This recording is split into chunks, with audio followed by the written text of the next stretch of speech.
Relentless California wildfires fuel Los Angeles housing crisis, driving up rents and sales prices. I mean, this is a simple supply and demand issue. Yeah, we've got governmental entities saying, no price gouging. Well, what's going to happen? Yeah, you constrict the supply by 17,000 structures. You're going to have some to the moon go the rents, to the moon go the prices. Let's get into it. How much have they gone up?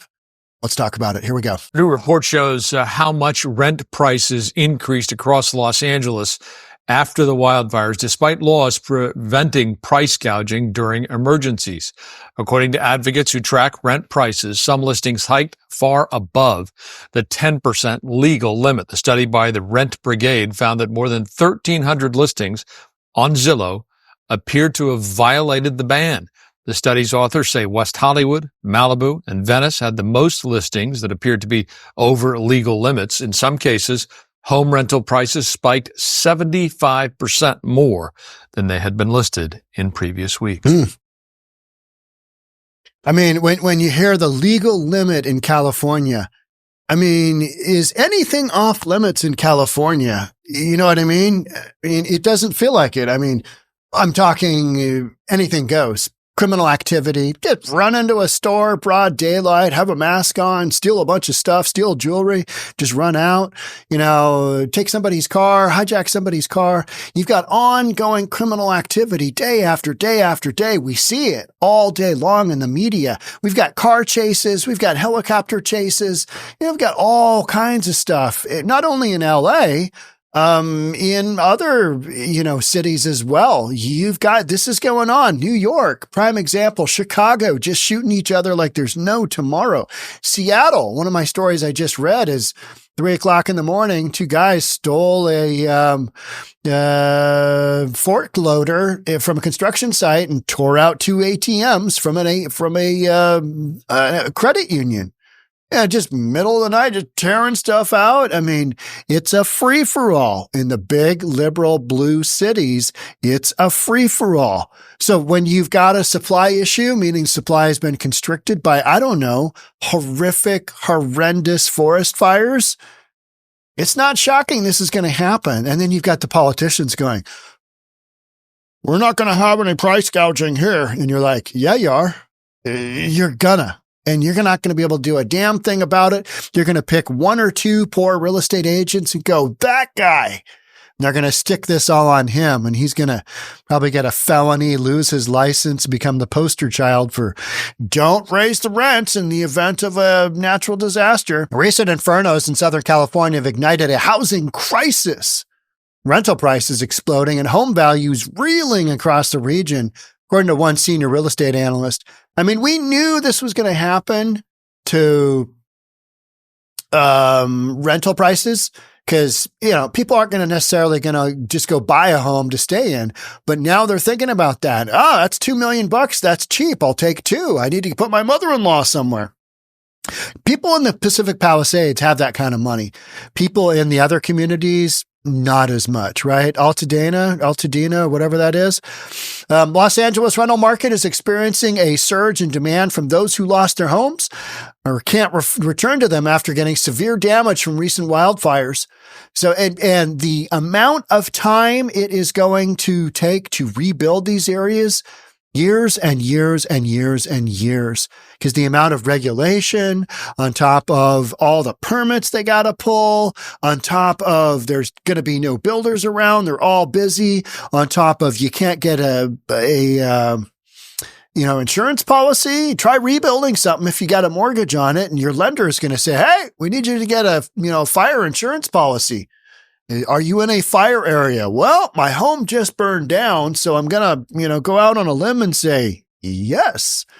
Insured losses from Los Angeles firestorm estimated to be in excess of $28 billion. Long-term consequences of the ongoing wildfires in the region's real estate market remain to be seen. And we know pricing to the moon. When you don't have enough of something, that's what happens. However, the disaster has clearly created a significant and complex set of challenges. I have concern over the challenges For residents across the city, with an estimated 10,000 homes destroyed, 40,000 residents displaced. Real estate agents are seeing a perfect storm. You've got a situation where you had minimal supply before because you don't have any sellers in the marketplace who want to sell their home unless it's one of those life change type deals. Most of the sellers need to take that equity out and go to their next home. Pacific Palisades, I mean, all bets are off because people are liquid there. They got a lot of money. This may not be their primary residence. It might be, who knows, whatever. But people who need the equity out of their home to move to the next home, if they're going to be financing it, they don't want to leave something with a 3% mortgage, sell it, move into something equal value, but with a 7% mortgage. And right now, that's what they'd be looking at doing. So those numbers don't make sense. So there hasn't been enough supply in the market for literally years now. And since the Great Recession, didn't have enough builders come back, didn't have enough homes being put up. And in California, you got a lot of policy that restricts the ability of developers to build. California is probably one of the worst, if not the worst state to try and build something in. I think San Francisco is slightly worse than Los Angeles, but you've got the Coastal Commission in Los Angeles. You know, they're just going to put a huge wrench in this. All of a sudden, they are right in the heart of this whole mess. And they're going to be like, no, no, no, no, no, no. As far as permitting, as far as exemptions, as far as everything that people are going to need to rebuild their home. They were like that before the wildfires. Now you got a natural disaster thrown in there. Yeah, this is not going to go well. The increased demand and loss of available homes will cause a spike in housing prices to rent or buy in the foreseeable future. Neighborhoods untouched by the flames are experiencing a significant influx of displaced residents seeking shelter, so they will see an increase in demand and prices, such as rents climbing hundreds or thousands of dollars a month. Yeah, it's going to be hundreds of thousands of dollars on your sales price, too. I mean, these are multi-million-dollar homes, right? Some areas of LA have rent control that limits how much a landlord can increase the rent when an existing lease ends. Also, according to LA County Department of Consumer whatever, price of goods and services, including rental housing, hotels, and emergency supplies, can't be hiked more than 10% during an emergency. Tisk, tisk, tisk if you're doing that. But you know what? You can commit any kind of crime you want in California, and odds are low that number one, you're going to get popped for it, and number two, you're going to do any time for it. That's just how things are going. Right? Police right now, they got better things to do than see if somebody's been price gouging. Yet all the politicians, they want to stand by that because they're on the hook for some of this fire happening, right? Can't really control 100-mile-an-hour Santa Ana winds. No, but you can control, hey, your mayor was in Ghana when this happened. Hey, Santa Ynez Reservoir up above the Palisades, it was empty at the time of these wildfires. Hey, fire hydrants don't have any water to them. Yeah, interesting. So the politicians that you're seeing, they are absolutely covering their ass from the standpoint of they may have some liability here. And if that's the case, then folks who lost their home, well, we don't want to have any price gouging going on here. Price gouging is the least of anybody's concern in California right now, specifically in Los Angeles. That's the least of anybody's concern, right? Should it be happening? No. But should a lot of the other criminal activity happening in California, which happens day in and day out, and we watch it on the social media, should that be happening? No. Is it? Yeah. How about bipping cars in San Francisco and Oakland, East Bay? What about just bipping cars left, right, and center? Yeah, that is happening. That is happening. So you can't say, well, no more bipping. Just like no more price gouging. That's a no-no. It's happening. It's gonna happen. Let's move on to the next one. Rents rose as much as 150% in the aftermath of LA wildfires. I'm surprised they didn't rise more than that. Rents increased by 20% up to 150% in LA area. Thousands have been displaced. Price gouging is illegal, yet many still doing it. Now, what I would say there is, so what if you capped it? I mean, that's not really a thing. Nobody cares. Nobody cares. It's the open market. Hey, I want to rent my place. here we go. And if people drive it up in price, then they drive it up, right? Because we're talking list price. We are talking list price. What was the list price before the wildfire? What was the list price after the wildfire? That's the measure that you need to consider. And what that doesn't take into consideration, it doesn't take into consideration how much a bidding war, whether it's for rent or for purchase, how much a bidding war drives up that rent, drives up that sales price. So rent skyrocketed as much as 150% in the aftermath of the wildfires. I bet you it's way more than that when you actually get down to it. Figures come from a Washington Post analysis of listings data from RentCast. That is literally just how much they're rented for, because that won't be, I don't believe that data will include how much it actually closed for, meaning how much the actual contract price was that people committed to, how much they're paying, which found in some places median rent prices rose from 20% up to 150%, reflecting ongoing price gouging that has left many with little options. Now, California's been in this scenario before, but Kamala Harris actually dipped her toe in the water on campaigning for price gouging, capping prices. I mean, you're screwing around with the free market economy. I get what the officials are trying to do here in California. You've got some folks who don't have the money. People in Pacific Palisades do, and they want to try and protect those folks. But, you know, when you burn down 17,000 structures, you're going to have some issues, and they ain't going to be, is somebody price gouging? Oh, my word, is that happening? That's just not going to be a thing. Protections related to housing are generally in effect for 30 days. This is going to go on for years. Years. Everybody's just scrambling around trying to figure out where they're going to live. Governor Gavin Newsom extended prohibitions on motel, hotel, and rental housing to March 8th. Yeah, but he's also put a lot of other laws in place, and he's, looked at a lot of criminal activity happen and doesn't really do anything about it. So, why would they pay any attention to price gouging on hotels or rental housing? It appears many landlords have been flouting these laws as demand for housing surges. Yeah, I mean, you got supply and demand. Try and cap that. No can do. Washington Post analyzed the prices about 1,700 rental units. Began on January 7th, and nearly 3,000 listed after LA County, including the city of Los Angeles. The listings included different property types. In nearly 30 cities in LA County, the median rent for homes listed within 2 weeks after the fires began increased by more than 10% compared with those listed within 2 weeks. That is nothing. That is not the story. The real story is how much are people paying? How much are people actually paying? Contract rent. That's the price gouging that's going on, right? Because what you offer it for, well, nobody wants to get dinged for price gouging. So you just run it out for a little bit more.